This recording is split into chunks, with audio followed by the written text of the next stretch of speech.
Hi, I'm Ken Baker with RMUcolonials.com, and we're back with another edition of the Coach B Weekly. I'm joined by Associate Head Coach and Head Coach in Waiting, Charlie Buscalia.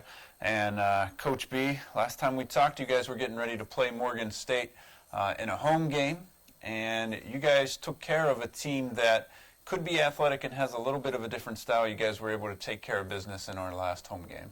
Yeah, we focused really hard on that game, coming off of the losses.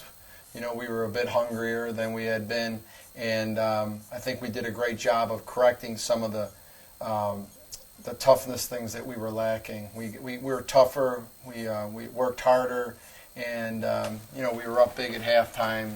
At the end of the game, I felt we didn't, finish out as well as we could have, even though we went deep into the bench. You always like to finish a game with momentum. I thought we kind of got stagnant down the stretch, but overall it was a good win. It was a good way to get ourselves back on the right track, and I thought we earned it better. Well, and you talk about getting into the bench a little bit, and that's part of the reason that you guys have these the non-conference season, and part of the reason that you select the opponents that you select. How important is it to get those the girls who generally don't see a whole lot of time, to get them off the bench and get them in? Yeah, it's a big bonus for us to be able to get people in and play more minutes than they're used to playing. If someone's a 3-minute player a game, if to get them up to 8-9 minutes or even 5-6 minutes, that's a big bonus for us to have that opportunity, because every player wants to increase their role. Everyone wants to give more to the team. At least they should. So when we get a chance to see how they handle that extra time and that extra responsibility, that's a big thing for our coaching staff to see. So that way we can, get a peek at, hey, she did better when she got 5 to 6 minutes as opposed to she got 1 to 2 minutes. So, those games are really important for us. Even though it looks like just a fun time, we're really looking at that game at the end and just seeing how people handled a bigger role and being out there for longer. Yeah, and certainly you guys have the bench to do that. You have 14 healthy players right now, regularly playing 10 to 11 a game, so it is nice to get those, everybody some playing time. Switch gears a little bit. Back on the road, you guys head out to a Big Ten opponent, Iowa, ranked 24th in the nation. When we played them, they actually moved up to 19th, and I can't help but think that their game against us certainly helped. You played with them tight. You had a lead for much of the first half. Had a chance to win going into the fourth quarter. Let's take a look at the big picture. Overall, your impression of your team's play against a very tough opponent in Iowa. Felt we got them ready. We were ready mentally. We were ready with the game plan. I thought our game plan was strong. I thought we did a good job of making them uncomfortable early on as a game plan and as our execution and effort. Got off to a 10-0 lead, which was great. I think we had everybody in shock, and it just shows us how well we can play when we have that energy and we go out there with focus and execute the game plan. As the game went on in the first quarter, you could see we started to get a little tired, and that's where we had to be able to push through a little bit more and then also have more support from the bench. And even though it wasn't great, we still were only down 1 at the half after I felt that most part of the end of the first quarter and the bulk of the second quarter, we weren't doing a lot of the things we were doing early. We still were only down 1 point at the half, so we felt good saying, if we come back with that same energy, fix some of these mistakes that we're making, especially with some of the players coming off the bench, they're ready to come in now and get the jitters out, and they're ready to come in now and perform in the second half. I thought with our depth and all that, we would be right there. And after 3 quarters being down 6, we felt like, hey, we're right there, guys. Let's push it forward.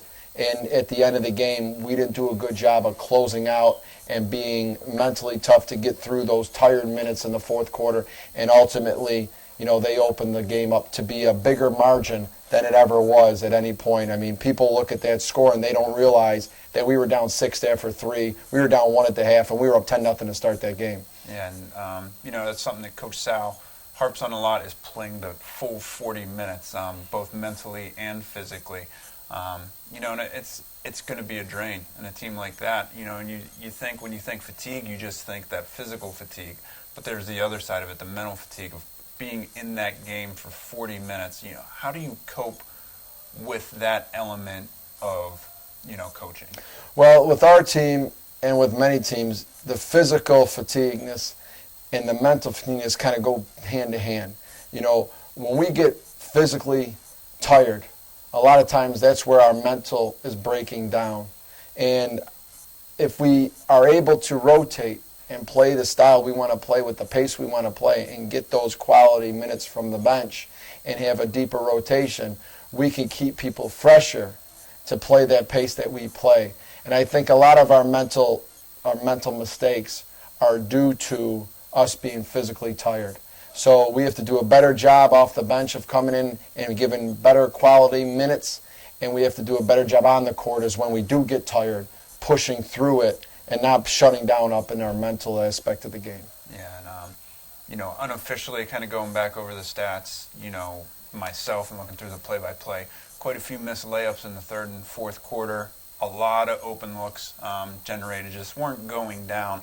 And those are the kinds of things. I mean, you knock down a few of those threes, get a couple of those rebounds, second chance points to go in, and that's a much different ball game going down the stretch. We got to be tougher, whether the ball goes in or not, to not let it affect us the next possession on defense and on offense. And that's what happened in the fourth quarter is, like you said, we missed some of these wide open looks or these great shots that we had created. And then we go down the other end and we refuse to get a loose ball or a rebound, give them another chance. We don't cover our assignments well in the defense, and we allow them to score. I mean, other people don't realize, too, they see we gave up 69 points in that game. We were doing a much better job than a 69-point, defensive effort. And at the end of the game, all that broke down, and what you're saying is absolutely true. We created good shots. We didn't knock them down, and then we let it affect us in all parts of the game. And that's something that this team still has to overcome. When the going gets tough and things are bad, we got to keep pushing through and not letting it affect us the next time. Yeah, a few transition points and fast break points in the final quarter for Iowa. That's really what stretched out what was a close game. The final score certainly not indicative of how the game was played. Now you're looking forward. Finals week this week, so the girls are in class and kind of concentrating on that mode. But when they come out of this break, it does not get any easier. You got a Florida team at Florida who's also getting votes in the national rankings and who plays in a very tough conference in the SEC. Oh, they're tough, and they're very athletic. Unlike Iowa, they have more athleticism 1 through 5, and Iowa was very fundamental and strong and could shoot it. We did a great job in our defense, but Florida is going to bring more athleticism and a faster pace. And, around the basket, they're going to be tougher to stop when we let them get there. So we're going to have a great game plan for that game. And our players are going to have to bounce back from this week of studying and taking tests and the stress of academic side of things to go out there and to give a great performance down there. And Florida has a big win this year, I believe, against Florida State, who was in the top 10 or top 12 in the country. And that just goes to show you that if they're not in the top 25 yet, they can knock off teams left and right out of that top 25 if they play well. So we know this is going to be a big challenge, and as watching the film on them, they're a load. Yeah, and if you look at their schedule, they're at Wisconsin tonight, Wednesday night. They play at Wisconsin, a Big Ten squad, and a win there might give them that bump that you need for the Florida Gators to get into the top 25. Mm-hmm. But this isn't unfamiliar territory for Robert Morris. We've been to Florida in the past, and we actually, you had a chance to beat the Gators back in 2007. Yeah, that was a close game. We were very close to winning that game. We missed a layup with about less than a minute to go to take the lead, and just an uncontested layup, and then they come down and they scored, and then I think ultimately we lost by 3, and that was before you could advance the ball at the end of the games, and we were playing possession to possession with them, scoring and fouling and scoring and fouling, and we played really well that game, and we could have definitely won that game. I think there was like 8 to 10 lead changes in that game, And they obviously are going to take us seriously. The next time we played them after that was in their tournament. We went back down there, and they battled us a lot tougher, and they were more focused. And I think they won in the teens that game. So we know that they're not going to take Robert Morris lightly, because the head coach that was there in '07 is still there now, yes. And she remembers Robert Morris, and so I wouldn't want it any other way though. I want their best, and I want us to go out and give our best, and we see where we are at the end of that game. If we can go off and pull off a great upset out there, that would be a milestone victory for this program. I'd be very proud of the players going forward, getting closer to the Christmas break. All right. And Coach B, down in Florida, you guys are going to have a chance to have some fun. And I know it's something that you guys have liked to do a few times a year on the road trips, but you have some plans for the girls after the Florida game. Oh, we're going to go to Disney World, Magic Kingdom, and it's going to be a great a time for especially the international players that have never had the opportunity to be at Magic Kingdom or experience the Walt Disney. So we're excited about bringing them out there and having that day at the Magic Kingdom.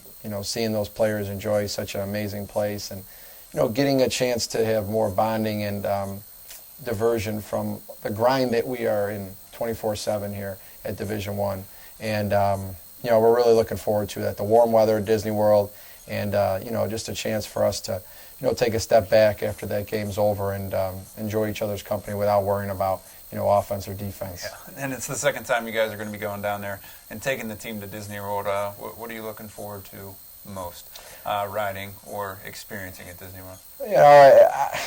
Disney World, the Magic Kingdom is a great park because you have everyone could really enjoy some part of it. Yeah. You have the fun rides that aren't real fast, and then you have the roller coasters like the Space Mountain. I really enjoy Space Mountain because it's a neat thing to be able to go on a roller coaster in the dark. Yeah. And just see like stars around you, and it's just there's no experience like that. So it's not a super big roller coaster, but it's enough to to really get you excited. And with it being in the dark, I think that's going to be the ride that I think a lot of the players that have never been there are going to really remember, is going on a roller coaster in the pitch dark. That's my favorite ride. And that's certainly an atmosphere where you can kind of let loose, and the smiles are going to come out, and like you said, you're going to forget about the X's and O's, if only for one day. That's a big help. Yeah. Coach B, thank you again for your time once again this week. For RMUcolonials.com, I'm Ken Baker with your latest edition of Coach B Weekly.